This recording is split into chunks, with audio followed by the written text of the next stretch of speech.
ముఖ్యమంత్రిగా తాను ఏం పనులు చేశారో చెప్పుకున్నారు సీఎం రేవంత్. గత 10 ఏళ్లలో నాటి అధికార పక్షం ఏం చేసిందో ఏం చేయలేదో సవివరంగా చెప్పుకొచ్చారు. ఎక్కడా మాట తూలలేదు, విమర్శే తప్ప తిట్లు తిట్టలేదు, అన్పార్లమెంటరీ భాష యూజ్ చేయలేదు. వాడుక భాషలోనే తన రాజకీయ ప్రత్యర్థులకు తనదైన శైలిలో పంచులిచ్చారు సీఎం రేవంత్. 2024 నుంచి 2034 వరకు రాసుకో చంద్రశేఖరరావు, నీ డైరీలో కాదు నీ గుండెల్లో రాసుకో, నీ కొడుకు గుండె మీద రాయి. 2034 వరకు ఈ సోదరుడు పాలమూరు బిడ్డ తెలంగాణకు ముఖ్యమంత్రిగా ఉంటాడు. ఇది సీఎం రేవంత్ రూట్ మ్యాప్.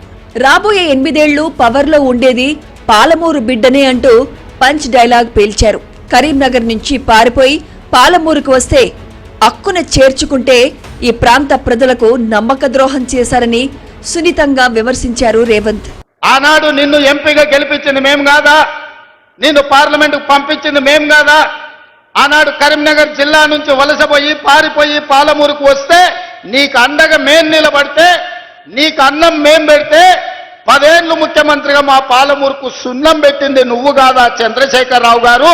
ఈ రోజు ప్రజాపాలన వస్తే ప్రజాపాలనలో ఆయనకు దుఃఖం వస్తుందంట ప్రజాపాలనను చూసి.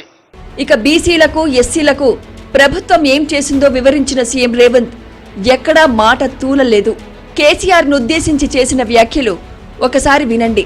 మా దళితులేమో చెప్పులు కుట్టుకోవాలి, మా యాదవులేమో గొర్రెల్ని పెంచుకోవాలి, మా ముదిరాజు సోదరులు గంగపుత్రులు చేపలు పట్టుకోవాలి, మా గౌడన్నలు ఈదులు గీసుకోవాలని నువ్వు పథకాలు తెస్తే మేము ఈనాడు మా దళితులు, మా యాదవులు, మా గౌళ్ళు, మా ముదిరాజులు, మా వాల్మీకులు, మా బాదాసి కురువ బోయల పిల్లలు చదువుకోవాలి. చదువుకోవడానికి Young India Integrated Residential School Jagprolu గ్రామానికి 200 కోట్ల రూపాయలతోటి 25 ఎకరాల కట్టి 2014 నుంచి 2019 వరకు తన మంత్రివర్గంలో ఒక్క మహిళకు కూడా చోటివ్వలేదని 10 ఏళ్ల కేసీఆర్ పాలనను పాపిష్టి పాలనతో పోల్చారు సీఎం రేవంత్. తన 1.5 ఏళ్ల ప్రజా పాలనలో తానేమి చేశారో చెప్పుకొచ్చారు ముఖ్యమంత్రి. 2014 నుంచి 2019 వరకు ఒక్క మహిళనన్న మంత్రి ఉండేనా చంద్రశేఖరరావు మంత్రివర్గం లెక్క? ఒక్క మంత్రి కూడా ఇయ్యలే. 1 కోటి మంది ఆడబిడ్డల్ని 10 ఏళ్ల కోటీశ్వరులను చేసి మీరు కోటీశ్వరులమని గర్వంగా చెప్పుకోవడానికి ఇవాళ ప్రణాళికలేసి ప్రజాపాలనలో ఇందిరమ్మ రాజ్యంలో ఇవాళ మా అక్కలను కోటీశ్వరులను చేయాలని నేను చూస్తున్నా. కడుపులో గడ్డ అయింది అనుకో, ఆ గడ్డ కోసి తీసి బయటేస్తారు. మీ కడుపులో విషం నింపుకుంటే ఏం చేస్తారు? దవాఖానకు పోతే కోసి బయటేస్తారు. ఇలా కడుపు నిండా విషం పెట్టుకొని మా ఆడబిడ్డల అభ్యున్నతి మీద మాట్లాడుతారు. సాగునీటి ప్రాజెక్టులపై గత పాలకుల లోపాలను పాపాలను ఎత్తిచూపారు ముఖ్యమంత్రి రేవంత్. కేసీఆర్ జమానాలో పాలమూరు రంగారెడ్డి ఎత్తిపోతుల ఎందుకు పూర్తి కాలేదని నిలదీశారు. ఉమ్మడి రాష్ట్రం కంటే కేసీఆర్ హయాంలోనే పాలమూరు ప్రాజెక్టులకు ఎక్కువ అన్యాయం జరిగిందని విమర్శించారు రేవంత్. 1,00,000 కోట్లు పెట్టి కట్టిన కాళేశ్వరం 3 ఏళ్ల కూలేశ్వరం అయి కూలిపోయింది. ఆ ఏళ్ళ మేం కట్టిన నాగార్జున సాగర్ చూడు, ఆ ఏళ్ళ మేం కట్టిన శ్రీశైలం చూడు, ఆ ఏళ్ళ మేం కట్టిన జూరాల ప్రాజెక్టు చూడు. జూరాల ప్రాజెక్టు మన డ్యామ్ దెబ్బతిన్నది అనంటే నువ్వు ఏమి పని చేయకపోతే పేపర్లో వస్తే నిమిషాల మీద మా శ్రీహరిని మా ఉత్తమ్ కుమార్ రెడ్డిని పంపించి కొత్త రోడ్ వేయడానికి 120 కోట్ల రూపాయలు అప్పటికప్పుడు నేను మంజూరు చేసిన. తమ ప్రాజెక్టులను అడ్డుకోవద్దని పనిలో పనిగా ఏపీ సీఎం చంద్రబాబు నాయుడుకు విజ్ఞప్తి చేశారు.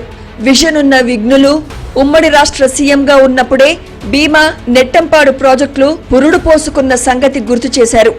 మీరు బాధ్యతగా ఉండండి, మా ప్రాజెక్టులు పూర్తి చేసుకోనివ్వాలని చంద్రబాబును రిక్వెస్ట్ చేశారు రేవంత్ రెడ్డి. ఆంధ్రప్రదేశ్ ముఖ్యమంత్రి గారు కూడా విజ్ఞప్తి చేస్తున్నా, మీరు విఘ్నులు, మీరున్నప్పుడే మొదలుపెట్టారు కల్వకుర్తి.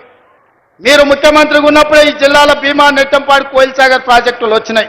మీరు ప్రధాన ప్రతిపక్ష నాయకుడు ఉన్నప్పుడే పాలమూరు రంగారెడ్డి ఎత్తిపోతల పనులు ప్రారంభమైనాయి. మరి మీరు ముఖ్యమంత్రిగా 10 ఏళ్లు, ప్రతిపక్ష నాయకుడిగా 10 ఏళ్లు ఉన్నప్పుడు మొదలుపెట్టిన ప్రాజెక్టులను మీరు అడ్డుకోవడం ఏ మేరకు న్యాయం? చంద్రశేఖరరావు గారు కట్టకపోతే చంద్రబాబు నాయుడు గారు అడ్డుకుంటే న్యాయమా? అందుకే చంద్రబాబు నాయుడు గారికి విజ్ఞప్తి చేస్తున్నా, మా పాలమూరు రంగారెడ్డి ఎత్తిపోతలకు అడ్డం పడొద్దు. మాటలో రాజసం, విమర్శలో హుందాతనం, ఇన్నాళ్లు కొన్నిసార్లు పరుష పదాలతో విమర్శలు గుప్పించిన ముఖ్యమంత్రి రేవంత్ ఇవాల్టి పాలమూరు సభలో చేసిన ప్రసంగం స్టైల్ మారింది. ఎన్నో విషయాలపై మాట్లాడినా ప్రత్యర్థులపై పరుషంగా ఎవర్నీ దూషించలేదు. కించపరిచేలా, అవమానించేలా ఎలాంటి డైలాగులు కొట్టలేదు.